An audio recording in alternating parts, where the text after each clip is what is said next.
So here we are in front of the Zenith booth on the last day of the fair with the Zenith CEO, Mr. Julien Tornare, one of our favorite people here in the industry, and we're happy to be talking to him.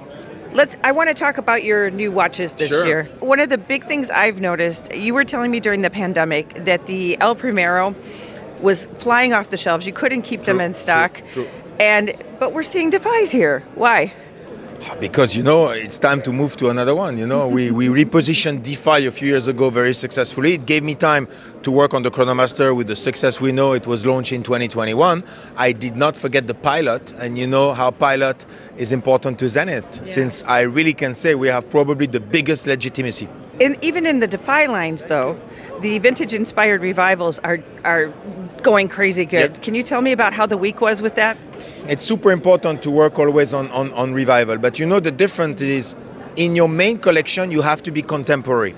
And we created kind of a horizontal line called Revival that goes through the 4 product line, which means that it's going to be about current watches, modern watches, contemporary watches, but we always play and lean on what had been done in the past. So the revival goes all across, and this year we're happy to launch a very contemporary Pilot collection for watches.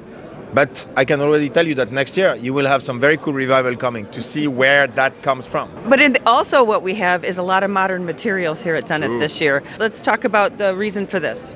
Yes, I think the material is the dress you put, and we want to sell that to new generation also. So we need modern dress, and it goes from microblasted titanium to ceramic to, of course, steel, which remain the key ones, and some precious metals. So I think we need to play with the material, of course, to dress. One example is a vintage watch called the 3642 with a dodecagonal bezel. We kept exactly the design and the shape of the original one in 1971, but we did it in microblasted titanium. So the mix between the vintage side and the cool actual look is absolutely stunning.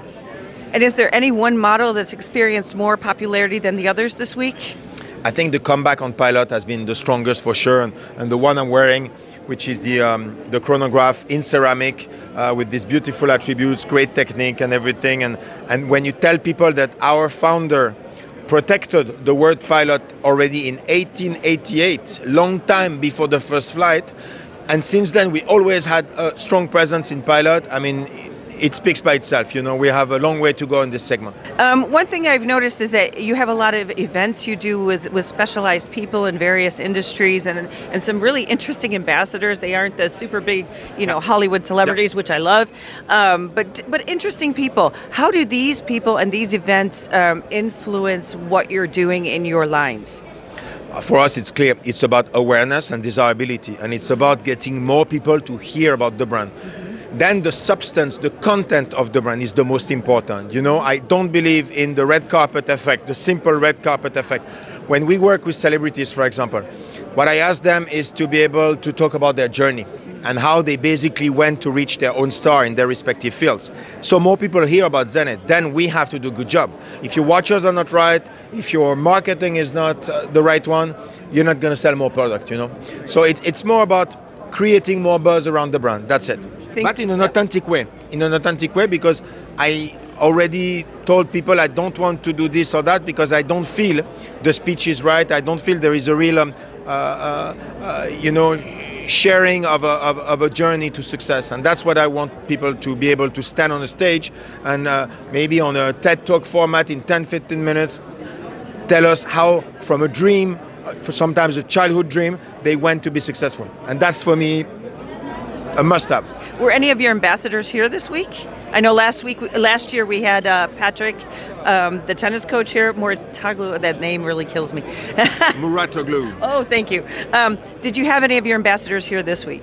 No, not this time. Not this time. We had a great singer that came to our big party. We had the biggest event of the whole show with 850 guests. We had our celebrity chef, yes, Mathieu Dupuy-Beaumal, star chef from France, as well as Klaus, our new friend of the brand, DJ, who entertained the party. But they came here very briefly, but no, not much buzz here. We focus on the watchers.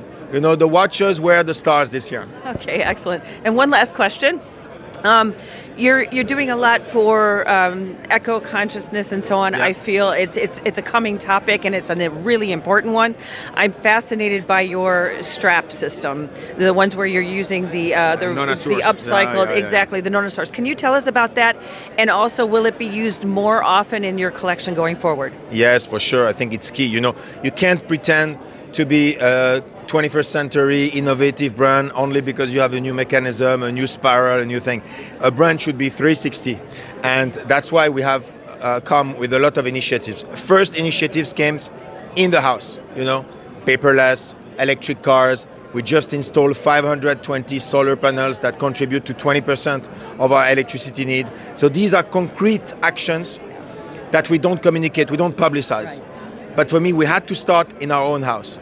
And of course, then in terms of partnership, whether with Extreme E or thank you for mentioning the Nonasource initiative. Nonasource is a startup incubated by LVMH. And basically they recycle, I should say upcycle, the leftovers from very famous fashion brands that you can imagine at LVMH. And instead of throwing away these leftovers, they make things about it. And we ask them to produce straps that we are using in our collection. So yes, we'll do more and more. Of course, it's great. People love it. They have a piece of a famous dress on their strap, and it was a very good success. Thank you very much for speaking with us today, Julien. It was my pleasure. Thank you, Elizabeth. It's always a pleasure to see you because you are, if not the best, one of the very best in our industry. Thank you.